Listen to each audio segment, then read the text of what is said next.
At first there was the word, sound.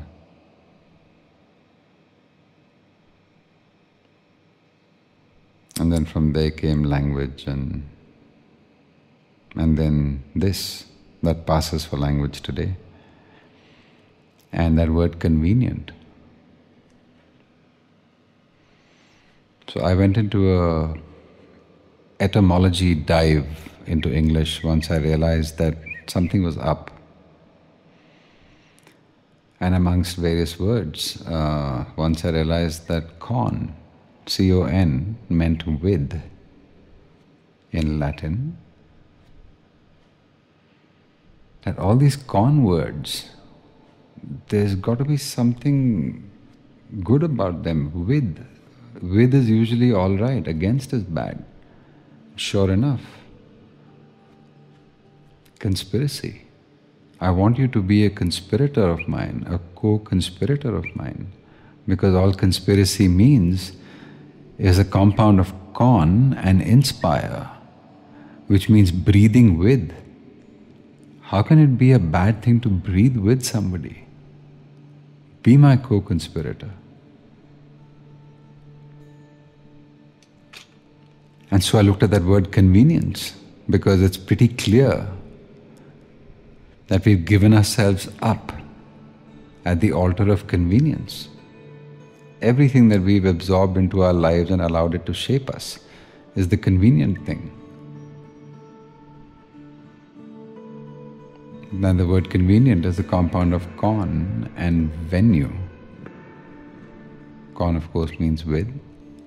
And venue, interestingly enough, means coming together to do great harm. So this word that you hear 100 times a day, how convenient, is coming together to do great harm. Conspire is to breathe together.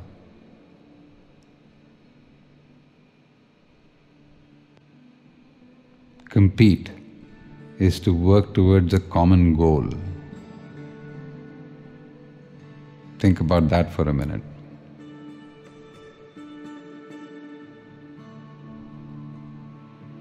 And the one word that I think completely defines this disconnect that I am talking about is the word delight. Delighted to meet you. So delighted you could be here.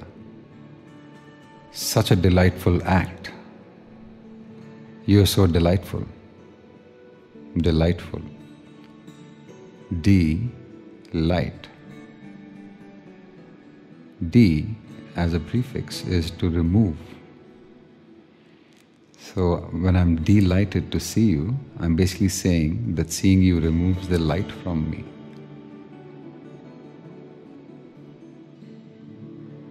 What does that tell you about language? That the most common form of expression for gladness to see somebody is delighted. Being robbed of your light. I am delighted to see you. Perhaps it should be I am enlightened to see you. And then what about this word design? I even said about naming my company, Adi Vahan Naqshband Design and Consulting.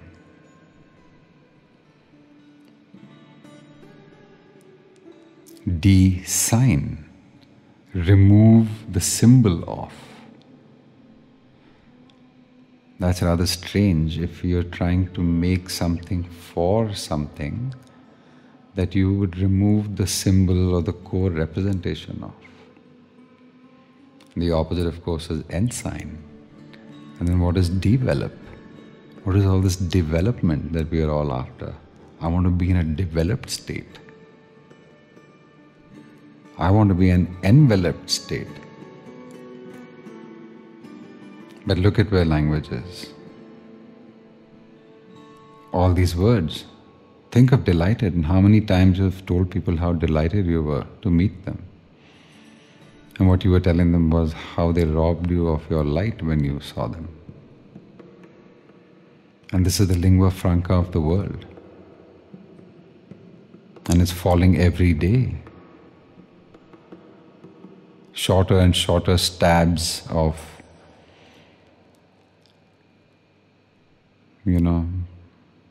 spurting thought is what most people's communication sounds like today.